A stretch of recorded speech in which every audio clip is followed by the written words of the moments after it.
அந்த ஊரிலே இயேசு, இன்னொன்று பேதுருடைய வீட்டிலேயே இயேசு. ஒன்று கர்த்தர் எங்கே வரப்போறாருன்னா உங்கள் வனாந்தரத்தில் இயேசு வரப்போறாரு. இன்னொன்று நீங்கள் இருந்த அந்த ஊரில் கர்த்தர் வந்து உங்களை மேன்மைப்படுத்த போறாரு. நம்பர் 3, மூன்றாவது ஆண்டவர் எங்கே வந்து உங்களை ஆசீர்வதிக்க போறாருன்னா வீட்டில் வந்து கர்த்தர் உங்களை ஆசீர்வதிக்க போறாரு. ஹல்லேலூயா. ஒன்று உங்களை அறியாத இடத்துல, உங்களை தெரியாத இடத்தின் மத்தியில் உங்களுக்கு ஒரு உயர்வு இருக்குது. இன்னொன்று நீங்கள் பிறந்த ஊரில் உங்களுக்கு உயர்வு இருக்குது. மூன்றாவது உங்கள் வீட்டிலேயே உங்களுக்கு ஒரு உயர்வு இருக்குது. எல்லாரும் விசுவாசத்தோட ஆமேன்னு சொல்லுங்க. ஒன்று, புறஜாதிகள் மத்தியிலே உங்களுக்கு ஒரு உயர்வு இருக்குது. புறஜாதிகள் மத்தியிலே ஒரு அங்கீகாரம் உங்களுக்கு இருக்குது. நம்பர் 2, ரெண்டாவது, நீங்க வளர்ந்த இடத்துல கர்த்தர் உங்களுக்கு ஒரு உயர்வை கர்த்தர் வச்சிருக்கிறாரு. உங்க சொந்த ஜனங்களுக்கு முன்னாடி உங்களுக்கு ஒரு உயர்வு இருக்குது, கண்டிப்பா இருக்குது. மூன்றாவது, கர்த்தர் சொல்றார் உங்க வீட்டிலே உங்களுக்கு ஒரு உயர்வு இருக்குது. ஆமென். யோசேப்புக்கு தெரியாத ஊர்ல ஒரு உயர்வு இருந்துச்சு. யோசேப்புக்கு தெரிஞ்ச சகோதரர்கள் மத்தியில் ஒரு உயர்வு இருந்துச்சு.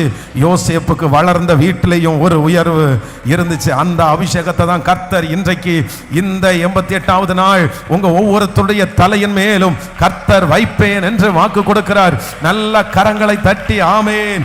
எனக்கு அந்த காரியம் நடக்க போகிறதற்காக நல்ல கரங்களை தட்டி